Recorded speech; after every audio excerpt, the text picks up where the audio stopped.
সমস্ত অপরাধের সবচাইতে বড় দায় হচ্ছে শেখ হাসিনা। শুধু জুলাই আগস্ট মাসেই নয়, আওয়ামী লীগ সরকার ক্ষমতায় আসার পর থেকেই গুম, খুন ও হত্যার বিভৎসতা সৃষ্টি হয় বলে মন্তব্য করেছেন আন্তর্জাতিক অপরাধ ট্রাইব্যুনালের চিফ প্রসিকিউটর তাজুল ইসলাম। বলেন, হিটলারের সময়ের মতো ক্যাম্প তৈরি করে তাতে নিষ্ঠুরভাবে বন্দীদের নির্যাতন করা হয়েছে। তারা শুধু গণহত্যাই করেনি, নির্যাতনের যত রকম পন্থা রয়েছে সবই বাস্তবায়ন করেছে, যা হিটলারের নাৎসি বাহিনীর কথা মনে করিয়ে দেয় বলেও জানান তিনি। সোমবার আন্তর্জাতিক অপরাধ ট্রাইব্যুনালের শুনানি শেষে এক ব্রিফিংয়ে এসব কথা বলেন চিফ প্রসিকিউটর তাজুল ইসলাম। বলেন, বিগত সরকারের যারা গুরুত্বপূর্ণ পদে ছিলেন তাদের মধ্যকার 13 জনকে সোমবার অপরাধ ট্রাইব্যুনালে হাজির করা হয়। মানবতা বিরোধী অপরাধ করে চিরদিন ক্ষমতায় থাকা যায় না, বিচারের মুখোমুখি হতে হয়। তা আজকের দিনের এক বড় শিক্ষা বলে মন্তব্য করেন তিনি। তাই আগামী দিনে যারা ফ্যাসিস্ট হতে চান তাদের জন্য এই দিনটি একটি শিক্ষার দিন। যারা স্বৈরাচারী হওয়ার স্বপ্ন দেখেন তারা যদি শিক্ষা গ্রহণ করেন সেটা আজকের দিনের জন্য একটা বড় লেসন হবে। 2009 সাল থেকে রাষ্ট্রযন্ত্র ব্যবহার করে সব রাষ্ট্রীয় প্রতিষ্ঠানগুলো রাজনীতিকরণ, দলীয়করণের মাধ্যমে একটি নিপীড়ক সংস্থায় পরিণত করা হয়েছিল এবং সেই সব গল্পই আদালতে তুলে ধরা হয়েছে বলে জানান chief prosecutor.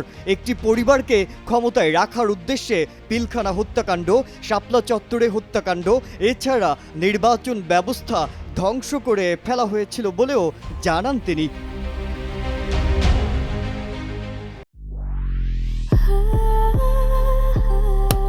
Walton Switch, stylish and elegant.